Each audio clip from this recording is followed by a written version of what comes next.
할렐루야.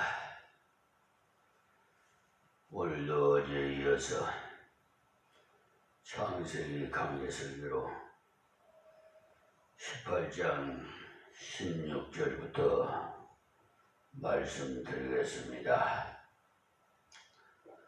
말씀드리기 전에 먼저 우리 세계 만민 여러분, 또 우리 살아가는 성도 여러분에게 살롬으로 인사부터 드리겠습니다. 16절은 21절까지 심판에 대한 계시를, 그 비밀을 아브라함에게 들려주는 말씀입니다. 그 사람들이 거기서 일어나서 소돔으로 향하고 아브라함은 그들을 전송하려 함께 나가니라. 아멘. 대접을 만족히 받고 또 아브라함에게 우리의 계시를 주시고, 네 아내 사라가 아들을 낳는다. 그러니 그 말씀을 들은 사라가 웃었죠. 사라가 왜 웃었겠습니까? 자신을 한번 생각해 본 거지요. 자신의 생각이 경수가 끊어졌는데 무슨 아기를 낳을 수 있을까, 할머니가. 그래서 아마 웃은 것 같아요. 그런데 사라가 겁이 나서 내가 웃지 않았노라고 거짓말을 했죠. 만약에 제가 하나님이라면 당장 취소할 것 같아요. 은혜의 소식을 들려주는데 그것을 못 믿어서 시 웃고, 어떻게 보면 좀 비웃는 양. 아니, 취소시켜버리고 싶었죠. 그런데 자비하신 하나님은 그렇게 하지 않으시고, 부족한 아브라함에게 또 부족한 사라에게 은혜로 대해 주셨어요. 이것도 우리 한 대목 새겨서 들어야 할 말씀입니다. 때문에 이 말씀이 내게도 해당된다, 이것을 아시고 우리도 신앙생활을 하는 동안에 좀 못마땅한 일이 있더라도 하나님의 자비와 공의를 잊지 마시고 은혜로 대해 주시기를 바랍니다.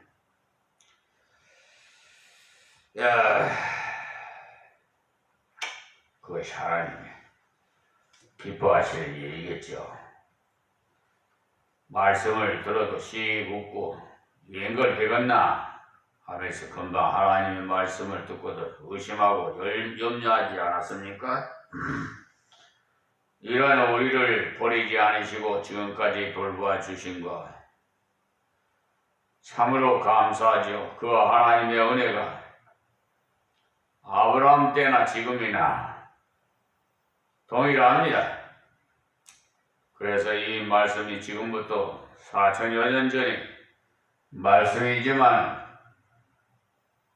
내게 필요한 것처럼 여러분에게 필요한 말씀이 하나님의 구원의 원리는 그때나 지금이나 지금도 조금도 변하지 않았어요. 하나님의 은혜의 원리는 언제나 조금도 변하지 않습니다. 때문에 우리가 창세기를 공부함으로써 많은 은혜를 받는 것이지요. 아브라함은 하나님의 은혜에 대해서 깨닫고 나니까 더욱 감사해서 찬송하여 나왔어요. 그분들을 철저하게 대접을 한 것이죠. 음식 대접한 것보다 중요한 것은 태도가 좋았어요. 대접하면서 그릇을 깨뜨려가면서 하면 대접받은 것이 소화가 잘 안 돼요. 선물 주면서 털썩 던져준다면 받고도 욕해요. 아브라함이 전손까지 다 했다는 말은 진심으로 대접을 했고 그 대접이 즐거운 것이라서 헤어지기가 섭섭해서 저 멀리까지 나가서 전송을 했다는 겁니다. 그러니 대접을 할 때 끝까지 대접을 잘해야 됩니다.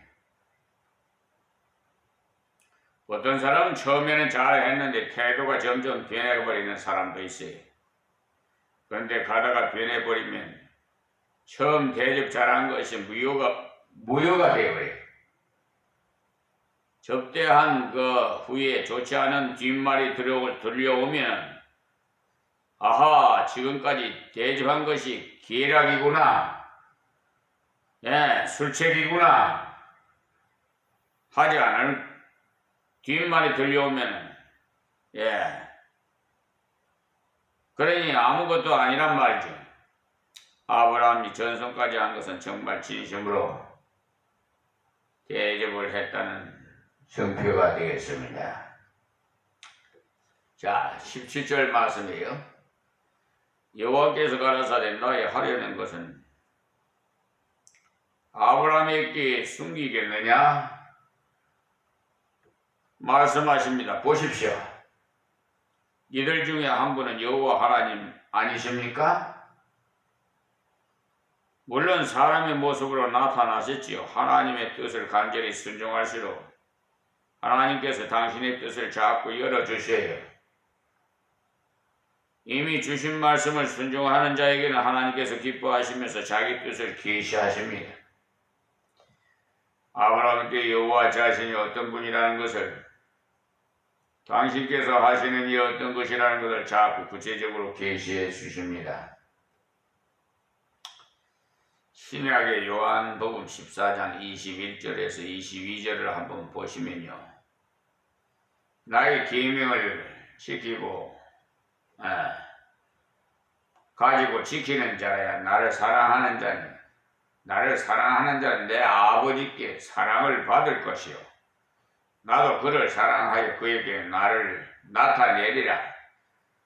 가로신 아닌 유다가 가로되 주여 어찌하여 자기를 우리에게 나타내시고 세상에게는 아니하려 하시나이까? 라고 하죠. 그렇게 말을 했을 때 가로시 아닌 유다가 예수님의 가르치심을 다 듣고는 깜짝 놀랐어요. 우리도 별 사람 아닌데 왜 어찌 이렇게 상세히 가르쳐 주십니까? 하면서 감격했다 그 말이에요. 그때도 예수님께서 끝까지 따르는 제자들에게 점점 계시를 밝게 해 주셨어요. 아브라함에게도 마찬가지. 아브라함 말씀을 따라서 생활할 속에서 순종해서 열매를 맺을 때가 되니까 내가 어찌 숨기겠느냐 하시면서 자기 하시는 일을 깨닫게 해 주심으로써 아브라함으로 하여금 하나님의 뜻을 알고 하나님의 뜻을 붙잡고 걸어갈 수가 있었어요. 자, 18절 말씀이에요. 아브라함은 강대한 나라가 되고 천하 만민은 그를 인하여 복을 받게 될 것이 아니냐. 그러니 강대한 나라가 된다는 말씀, 앞으로 아브라함의 후손이 가나안 땅 전부 차지하게 된다는 말.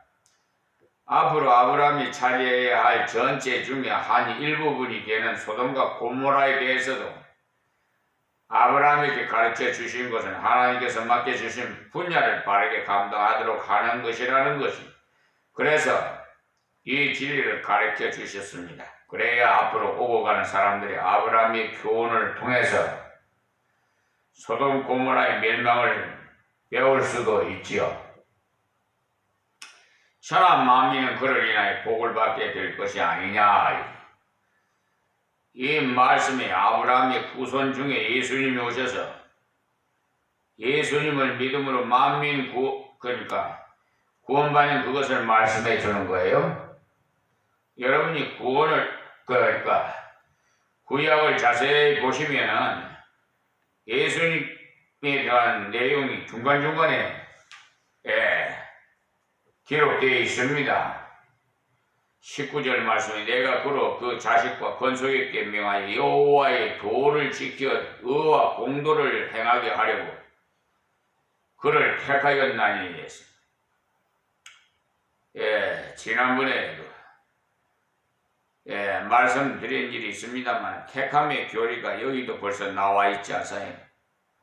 아브라함을 하나님께서 택하신 이유가 아브라함 자신 말씀대로 믿고 순종함으로써 하나님 뜻에 순종하는 믿음의 사람 되게 하려고 택하셨다고 했어요. 그리고는 자식과 건속에게 명하여 하나님 말씀을 바르게 전해서 순종함으로써 의와 공도를 행하게 하려고 그를 택하였나니라고 하셨어요. 그러니까 의라는 것은 하나님 말씀을 따라 바르게 걸어가도록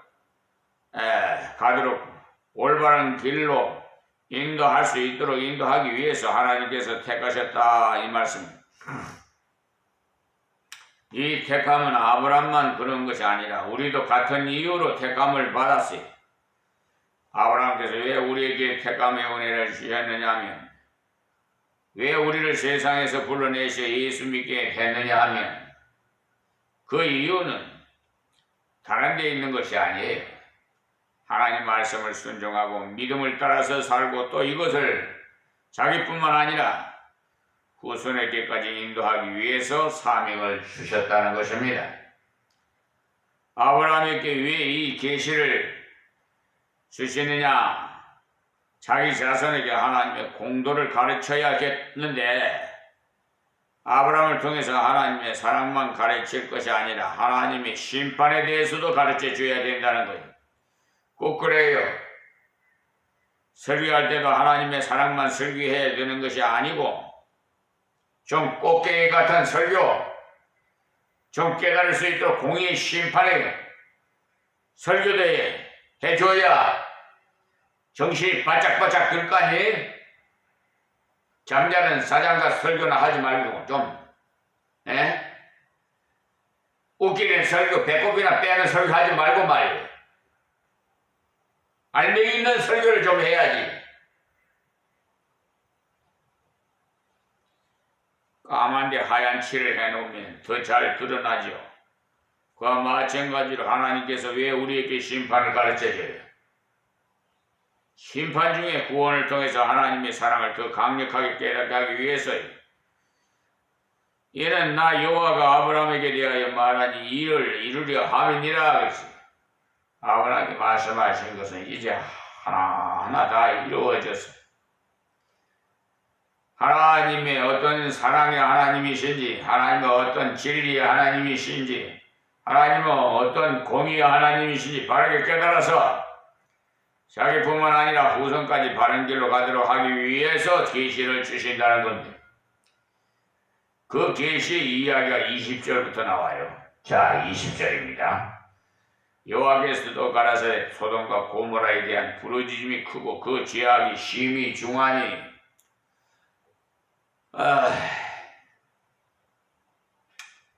이 말씀은 무슨 말씀이냐면 소돔과 고모라에 왜 부르짖음이 큽니까? 사람이 말이 위험에 처했을 때 사람 살려달라고 아우성 치고 하나님 믿지 않는 사람도 하나님을 부른대요. 참 아이러니하죠.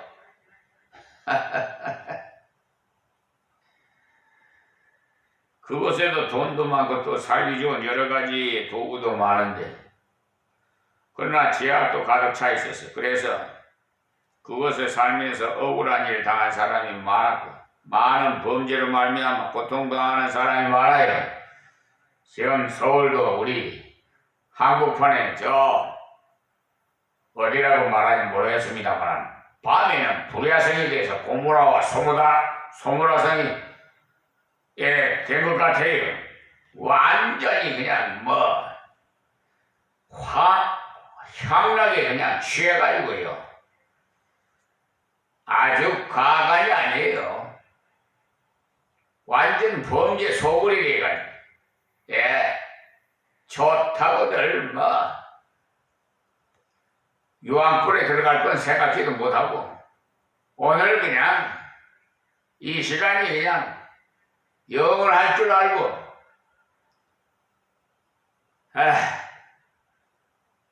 참 불쌍한 인간들.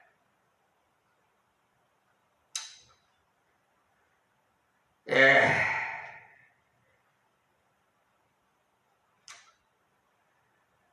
하나님께서 이 세상 나를 다스릴 때 어떻게 다스리냐 하면은 염수에 올라올 때 간섭해요.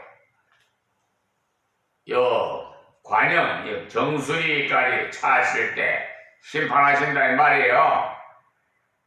진노의 심판이.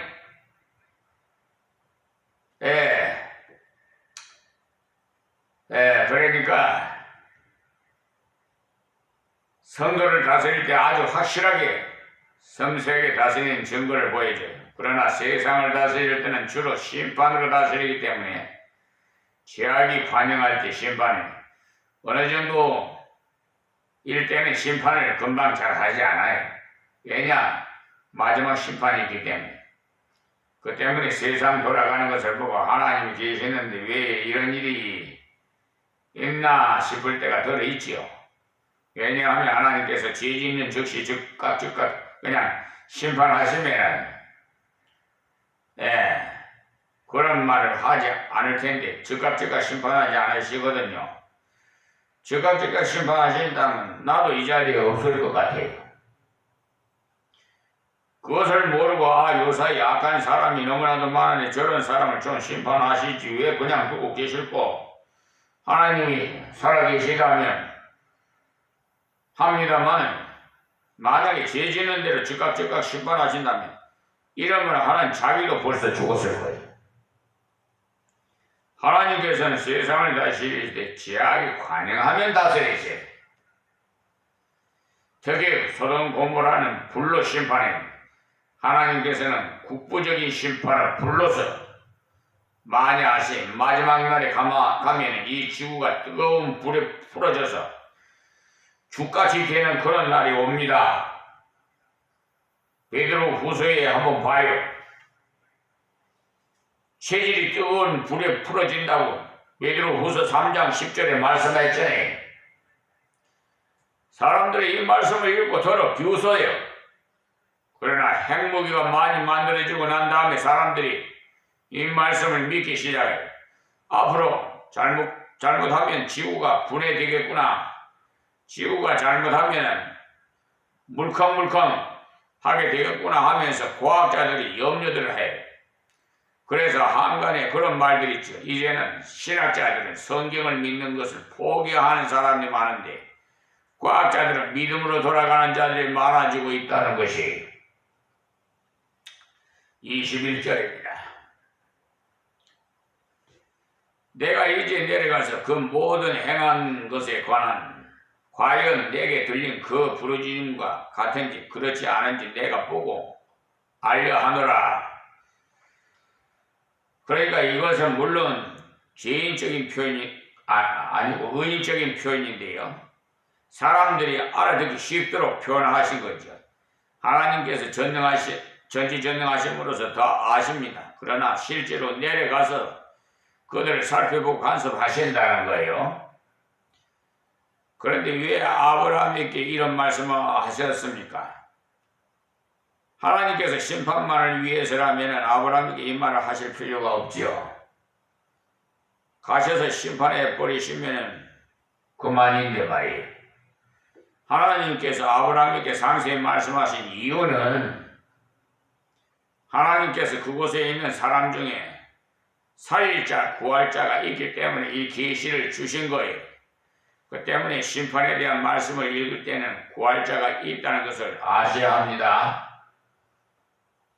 요즘 우리 대한민국 사법부에 여러분 겉으로 볼 때는 아주 대단하게 보이죠. 뭐 평등, 자유, 정의 대부분 입구에다가 건물에다가 슬로건으로 걸어놔주는 거야. 겉모양은 볼 때는 대단하게 보이지 않아요? 그런데 속에 들어가 보니까 완전히 이건 사기 재판 소굴이 됐어요. 참 어처구니가 없어서 아니 세상에 공탁금을 받아먹은 걸 다시 신청했고 다시 담보 제공한 것을 또 다른 사건도 2건 관계가 없는 것을 첨부해갖고 한 것을 그걸 왜 그러겠어요? 그 소송액을 부풀리기 위해서 942만 그래 그걸 양심 있는 정말 법관이라면 이건 잘못했다 하고 땅땅 심판해야 될 거 아니에요. 그런데 그걸 오버해서 오버해서 그냥 패소 판결 그래야 사기를 쳐먹을 거 아니에요. 그러니까 1심만 그런 게 아니라 2심, 3심 대법관도 그래요. 심리 벌써 기가 그러니 이게 이 법원이 아니라 사기재판 소굴 아니에요? 네? 제 말씀이 좀 틀렸습니까? 틀렸다고 생각하시는 분은 저한테 이의를 제출하세요. 그럼 제가 그에 대한 명확한 답변을 보내드릴 테니까. 하여튼 이 한국 사법부의 법관들이 그걸 검찰청에서 사기죄로 고발을 했더니 각하 무혐의 처분해. 이것만이 이가 엉터리 지방감사기 이게 88명을 공수처에다 고발해 직권남용 했더니 단순히 그래서 이문정 대구 부장검사 같은 여성이지만은 정말 나는 존경해요. 그런 검사가 정말 검사예요. 그리고 판사들 중에서도 또 있어요. 양심이 있는 판사가 있어요. 그래서 승소 판결을 내는 것도 있어요. 그런데 서울중앙지방법원과 함수법원과 대법원 이게 고등법원 하여튼 하나님의 진노의 심판으로 완전히 그의 자손들을 3, 4대까지 진노의 심판이 임할 거예요. 그래 아니면 하나님 말씀이 거짓말인지 하나님이 사기꾼인지 아니겠어요? 하나님의 말씀은 1.1획도 안 잊어지는 말씀이 없기 때문에 나는 그대로 하나님의 선지자로 종으로서 그대로 말을 전하는 것 뿐이에요.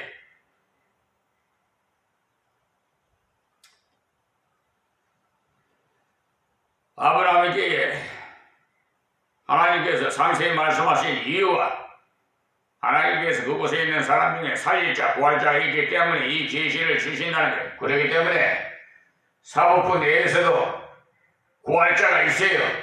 양심자가 있어요. 알고 있어요. 성실한 자가 있단 말입니다. 사법부 법관 중에도 요나가 니느웨에 가서 예치기를 40이 지난 이 성이 전부 멸망을 한다고 외쳤죠. 망하기만 하고 끝난다면 왜 이 말을 하겠습니까? 우리가 죽고 나면 그것으로 끝난다면 뭐 때문에 예수 믿을 필요 없어요. 그렇잖아요. 이래다 살다가 죽고 끝나버리면 뭐 굵게 작게 살다가 멋있게 살다가 그냥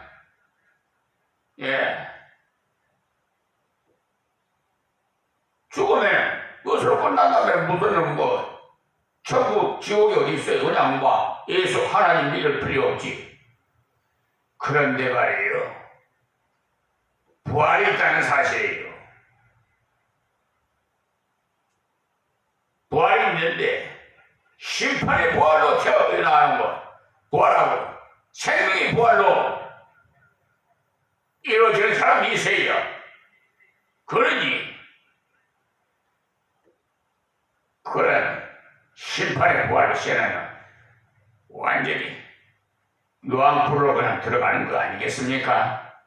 이 세상에 좋다고 쾌락 즐기다가 영원 세계에서 불 속에서 한번 살아보세요.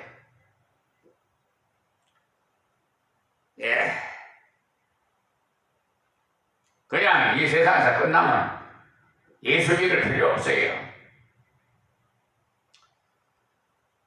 그러니까 건질자도 있고 부활자가 있기 때문에 40일이 지나면 멸망한다고 전했지요.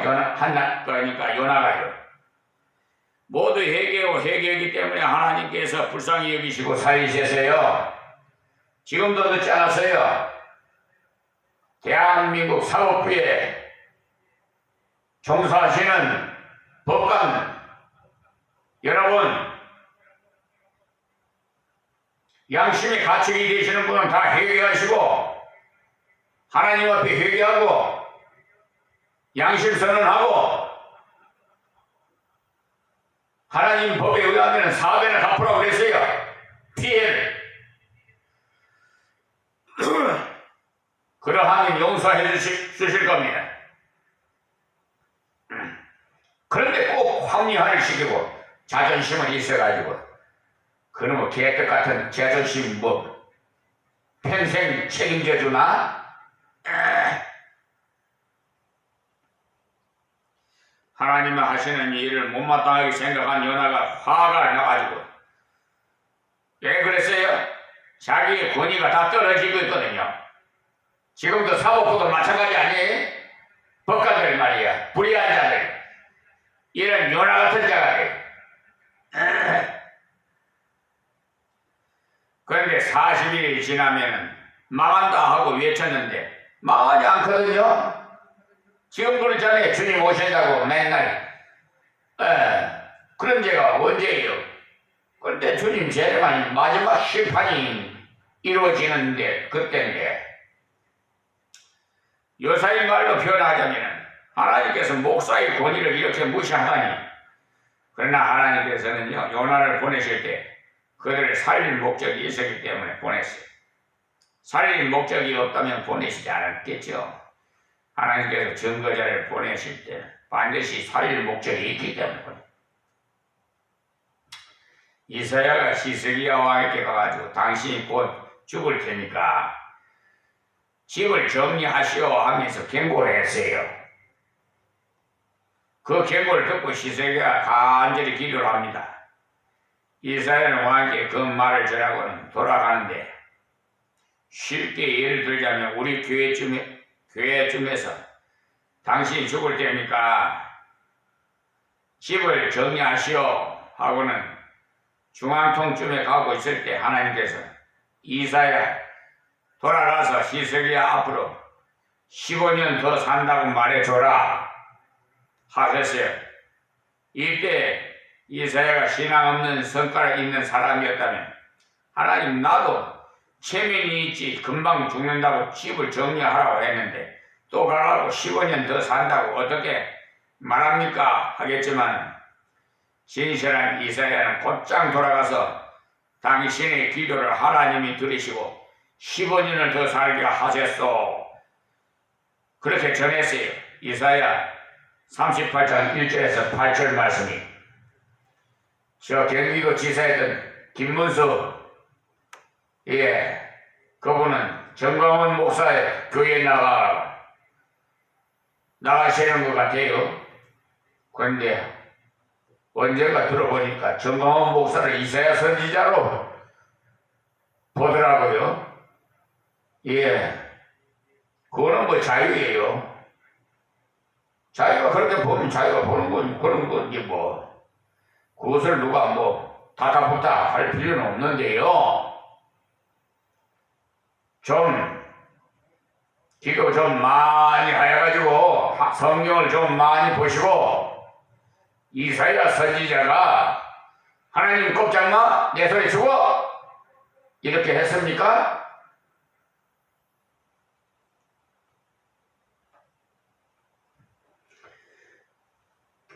어쨌든 회개하십시오.